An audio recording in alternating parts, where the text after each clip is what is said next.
There's a question I've been asked multiple times about my healing from long-term, late-stage chronic illness of Lyme disease, first diagnosis fibromyalgia, toxic mold, chronic fatigue, POTS, all the things. And that is, did I just miraculously heal overnight? And that answer is absolutely no. Just to catch you up, if you're new here, or a refresher, if you've been following me for a while, I have done many different treatments, all the way from antibiotics that were oral, injectable, and infused through IV, and to antifungal treatments that were oral and infused and topical, to a whole bunch of different naturopathic treatments, from acupuncture to IV bags that were vitamin based and all natural, to hyperbaric chambers, to infrared saunas, to so many things that absolutely was not an overnight thing. And also what did work for me. So I did all those things. However, I was only worse after all of those treatments.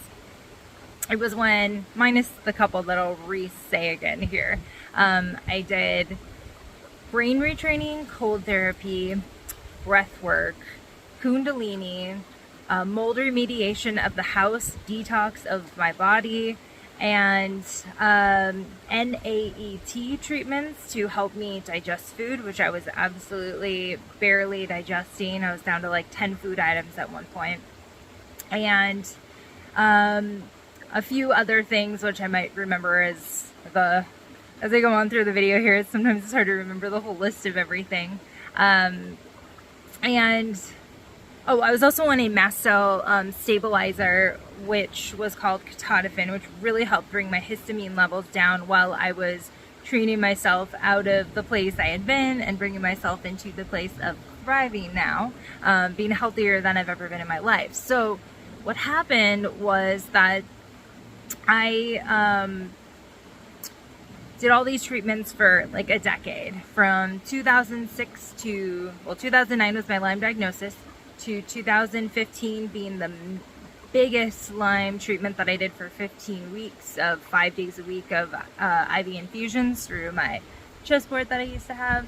The first one anyway, or no, second one. And then I did a anti-dula funga treatment, which was a test treatment. It was just experimental, and I was just in such desperation that I decided to try it.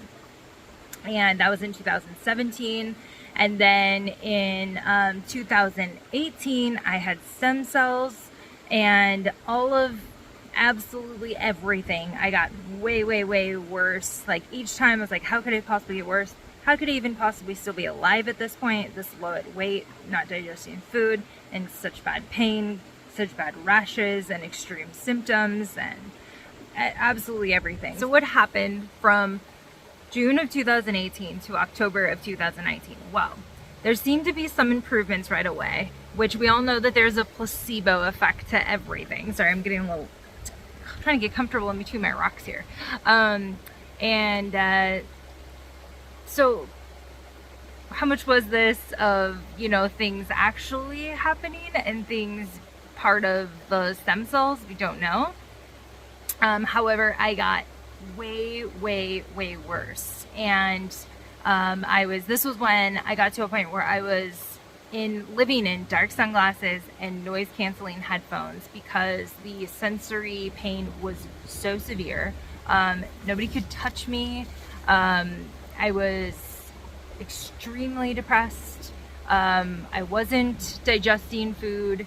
And so there seemed to be like a little time of improvement within the first few weeks, and then it was like just a crash down even further.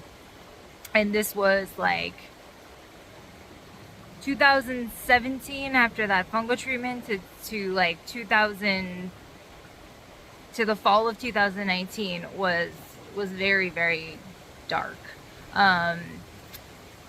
So from stem cells in 2018 to October of 2019, I was waiting 100 days until my stem cells had kind of like found their place in my body, which was the recommendation. And then I restarted doing brain retraining again. So brain retraining for me was starting with DNRS, the Dynamic Nerve Retraining Program, which gave me a great overview of what brain retraining was all about and how I can implement it. It was, for me, mostly doing futurizations in the morning, getting very, very clear on how I was feeling in my body in the future, and like seeing visuals of, like, for instance, my spine getting super, super strong, like an I-beam in a building, and holding myself up, because at that point I couldn't sit up without like the support of leaning against something. And then I was doing the NAET treatments, which are a allergy treatment, and at that point I wasn't being able to absorb and use calcium and vitamin D and the vitamin Bs and vitamin C, all the basic like nutrient blocks. My body was like rejecting those, so it didn't matter like how many foods I could eat, which were very little at that time, of foods with those vitamins in it. I wasn't able to get them from it. So then I was on a ketotifen, which was a mast cell deactivator.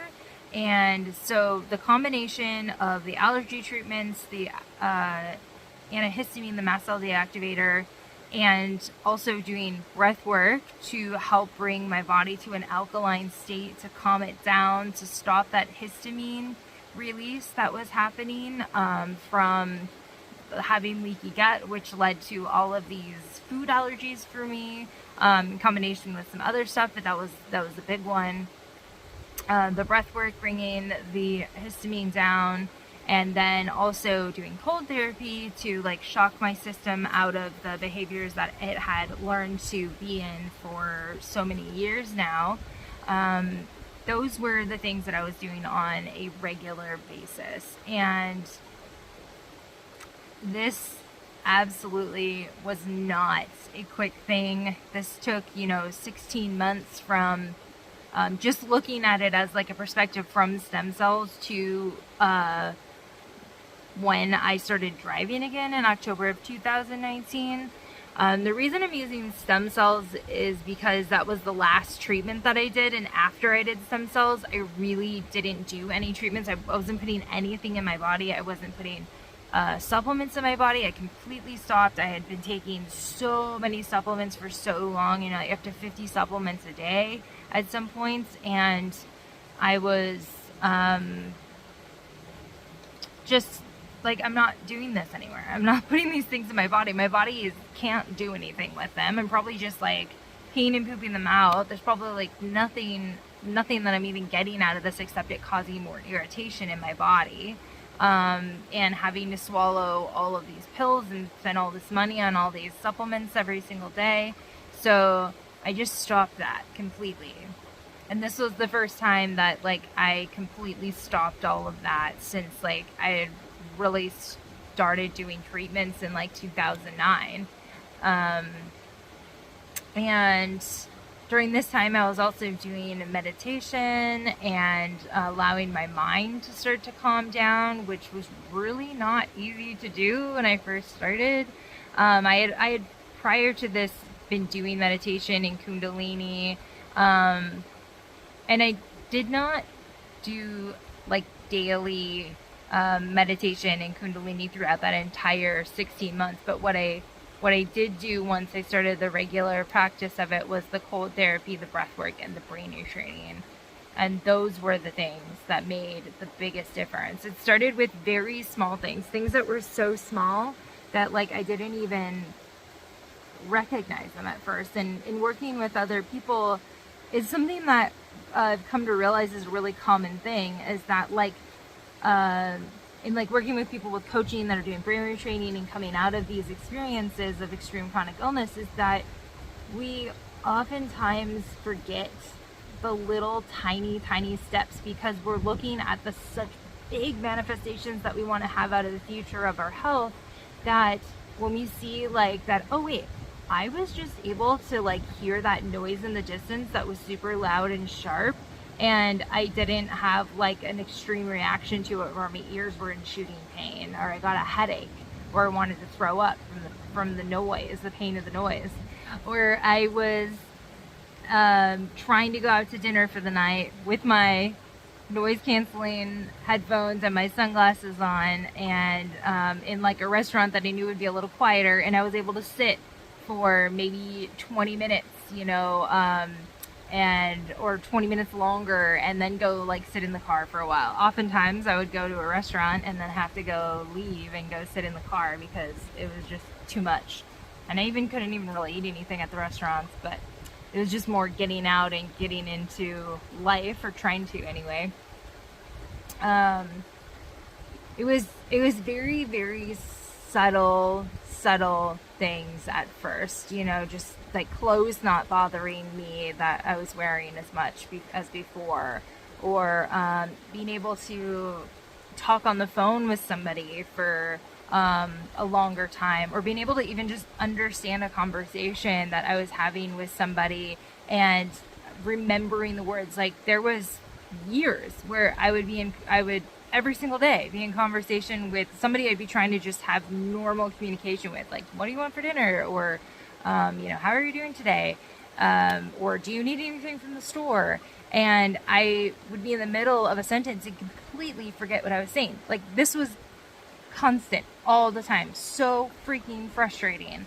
And I would be able to suddenly have a conversation with somebody a little longer. These things were very, very, very small. And something that I recommend is charting these things. As soon as you start to notice like any improvement, anything different, like write it down on a board, write it down like on your wall where you can see it. You can write it in a journal or whatever it is, but like just somewhere where you can see the little things happening. And it might be the next day that, it's not the best day again, but you know what? These things are going to start happening more and more and more. It feels super defeating when we aren't seeing the progress that we want at the level of rapid speed that we have it at. Recognize where your body is at right now. Recognize how long it took for it to get to where it is, how long you've been in this cycle of wherever you're at right now, and recognize what was going on before this happened too, because this didn't, even if it was something that, like an illness that came up really fast. A lot of people have, like, they travel to another country and they get sick from a bug bite, or from the water that in the area, or, this long COVID or whatever it was that happened. What else was happening beforehand? What stressors were in life? What relationships weren't serving you? Was your job not serving you? Was your living situation not serving you? What was your mindset like on a regular basis? Because there's usually things that were there that happened. Did you have a baby? Was there a big move that happened in life? Was there a loss of a job? Was there a change in career? There's things that happened that were prior to this, and mindsets and beliefs prior to this illness, which were there. And this illness is bringing them out at a level that is totally different than what it was beforehand, with symptoms that were probably never a thing before this either. But this is where looking at your timeline of your life, like where were you up until this point and what happened since, because those are really, really, really important things that I think are oftentimes just not looked at. And when we've tried absolutely everything, it's diving into those experiences. So this is what I did, is I was diving into what were my traumas, what were my childhood patterns, what were my patterns with my parents and my siblings, how were my friendships growing up, what were the things that I've always felt unworthy of, or what was holding me back from everything? Where were my anxieties? Because for me and for many, many other people, this ends up manifesting as illness in one way or another. Our body is our antenna for our mind and our soul. It is our thoughts that create our physical manifestations in our body. So when we have a thought, it produces a emotion, which turns directly into a hormone release in the body. Fear is the easiest one to use an example for this. So when we see something like we see a fire coming at us and it's getting really close, like it sets off our fight or flight response, and we have a cortisol release. And that cortisol release is so that we can have a quick movement and we can get a fight or flight response. We can run or we can fight our way. And that is from a thought. That's from us seeing something, creating a judgment around it, and then saying, this is danger.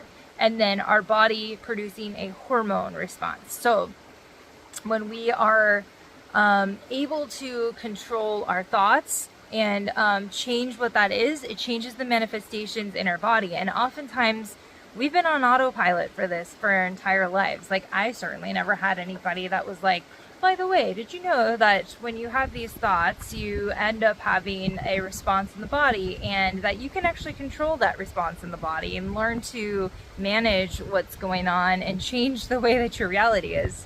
No. But that is what I started doing. I started diving into my shadow aspects. Like, what were the things I didn't want to look at? If there was something like a memory that came up that I didn't want to think about, I would, in the past, like, shut it out and be like, nope, I'm not going to do that. I started looking at it and I started seeing why am I triggered by this? What is this causing? Because every time something like that would come up, my body would go into a stress mode.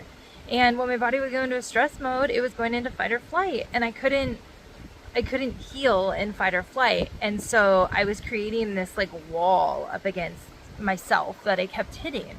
And so in this time, from the stem cells to me driving again, I was doing so much of this work. But now October of 2019 comes around. Did I stop there? Was it just life changed? Was it just I was suddenly like miraculously 1,000% better? No. So I was doing like shopping deliveries and just starting to get gigs and jobs. Like the reason I was doing gigs is because I could pick my own schedule when I was feeling well enough to do it, when I had the energy, and I could go like do shopping deliveries. So I didn't have to like show up to work at a specific time on a certain day. I had control over my schedule. So that's what I was doing. Because there were still many times where I needed extra rest. Like, I had just been laying in bed for years, and now suddenly I'm out in the world and having to process, like physically process all the things that were going on around me. That's a lot for the nervous system. It's a lot for the brain that has been like in a bedroom for many, many years, or on the couch for many years, or not socializing for many years. And then I was practicing, talking to people at the cashier checkout, driving and doing like normal like things like getting gas and going to the grocery store for my own groceries, and getting out and going for little walks here and there. So it was a lot to physically build the body back up after, to physically strengthen my nervous system and get it used to being around people and places and stimulation in a way that I hadn't for so long. It was exhausting. I had to take a lot of rest. It took a lot of time. So, and if you're in this place and you're doing brain retraining or you're healing, and you're like, I'm still tired. It's okay. Like, it's actually a good thing. It's great. It's wonderful. Like, be so proud of yourself because you've brought yourself to a place where you're able to get out there and start to do this stuff again. And your body's going to take some time to like rebuild the actual cells and strengthen the physical tissues of the body as your mind is strengthening, as your mind and your neural pathways are strengthening within the body. So it's in the mind, within the brain, within all the things, the nervous system. Then after I was doing this shopping job and everything like that, I really felt the call to want to be in nature. So I was looking for places to move to and get out of the experiences that I've been in for so long of being, like I was living in Arizona for a while, for over 2 years. And then I was back with my parents again after I like just absolutely could not do anything. I couldn't even cook my own meals. I could barely get to the bathroom. So I was back with my parents. I really felt the need to get away from my house, those patterns, the family dynamics, just absolutely everything that was familiar to me. I needed to change. Now, everybody doesn't have the option to go move away and move into nature and do something like that, but there are other ways that you can do that. And for me, I was able to move away. I found an ad on Craigslist that said become a whitewater raft guide, and I decided to become a whitewater raft guide. It was very, very, very hard for me. I was by far the worst in my class. For the 2-week training that we did, it took me 3 tries to pass my like driving test for becoming a whitewater raft guide, because not only was I like trying to become a whitewater raft guide, but I was like healing. I was learning to socialize again. I was learning to be physically active again. I was strengthening mind, body, spirit, socialization skills, like absolutely everything. And it was really, really, really hard, but it was also super crucial for me in my healing process, because I was stepping away from everything familiar, and I needed that in order for me to heal myself. So it was April of 2021 that I ended up moving to Tahoe and becoming a whitewater raft guide.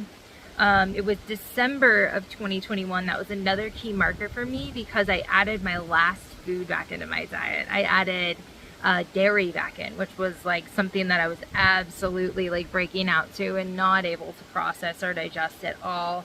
And then I was able to add it back in. And then it was still a process after that. It was still like learning to adult, learning to exist in my new body, learning all these new jobs. And I worked many different jobs and to find like what was, you know, it was seasonal work, but I was that I was doing. But there was so much going on. Navigating social dynamics, navigating my family relationships, navigating, you know, any personal relationships, and continuing to dive into my shadow work, which I'm still doing. I think it's like an ongoing forever process. And, you know, I now like am stronger than I've ever been. I can't believe the things that I've been able to do, that I never even like had a concept of doing or a want to do or desire of any kind. And I have totally changed absolutely everything. So here I am in this beautiful place right here that I hiked to on a 91-degree day, which at one point in time I couldn't be outside or inside at 80 degrees. I would start to have POTS responses, and my heart would start to palpitate, and I would feel like I was gonna pass out, and I would start to swell. And here I am on a 91-degree day, just like walking, hiking, hanging out. Again, it took time. It took the mental practice of that. As I was going through the brain retraining, you know, the nervous system and the neural pathways are strengthening. So it's like strengthening new muscles for the first time in the gym. You know, like, okay, you're gonna try a new exercise for the first time. Well, you're gonna get fatigued really quickly when you're brain retraining and you're trying things. Like, you're gonna get fatigued. Your body's gonna go, nope, I can't do that anymore. I need to stop. And you might start even having symptoms or responses that you were having before. That's okay, because your body is just saying, I'm done with this right now. I can't do this at the moment. Let's try this again another time. And that's what keeps happening with absolutely everything that I've done, that I continue to do. And now I'm pushing myself to be more superhuman. I'm pushing myself to boundaries and career levels and physical levels that I haven't before. And I'm using and traveling on my own. And I'm using these brain retraining techniques and these other mind techniques to get myself into new places of new manifestations. Healing never ends. It's a constant thing. There's always going to be things that come up in life. There's going to be new circumstances, whether that's, you know, interpersonal things, physical things, emotional things, like absolutely everything. We're going to be tested. We're going to go through different seasons, and that happens at every single point in healing. Because even at the very worst, I had days that were better than other days, you know, maybe marginally not by much, but you know, they were better days than like other days. And maybe that was once in a week or once every 2 weeks or even once every 3 weeks, but it did happen. And I started seeing them more and more and more and more until I was able to do more physical things and mental things to really pull myself out of that. Well, I know this video is getting super long, so I'm going to end this here, but I really hope that that helps, because it's really not a linear process. There's actually a chart that I made, which I can put in here as well. Usually people kind of fall in between 2 or 3 of these categories, and Mike helped me make this. So if you're watching this, Mike, thank you for helping me come up with that wonderful chart that I hope really helps people like see and kind of realize that there's going to be different places that we fall into at different times, and you can apply these to different things in life even after coming out of chronic illness. I can still look at that chart and say like, okay, I can see where my mental state is at today and where I'm at in my career and where I'm at in the things I'm manifesting, and I'm kind of sliding in between these couple ones right now, or oops, I really feel like I really went back into that one today, oopsie. It's okay, it's gonna happen. But yeah, leave me comments. Reach out if you are interested in talking to me one-on-one. I would love to chat with you and see if it would be a match to work with you. My website is KimberlyHarder.com. My Instagram is kimbers.new.frequency. And I send you so many blessings, so much strength.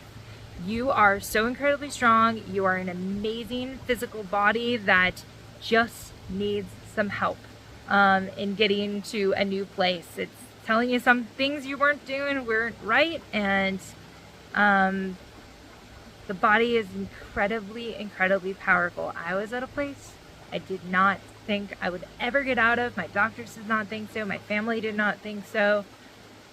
It was not a good time, and I pulled myself out of this to like an extreme level of the different lifestyles. So just know that it is possible to get out of a place where you don't think you can when you're in the dark tunnel, because it can be very dark. Anyway, again, wishing you the best. Know how freaking strong you are and how proud of you I am. How proud of you are. Look at what you get through every day. And I will see you in the next video. Bye.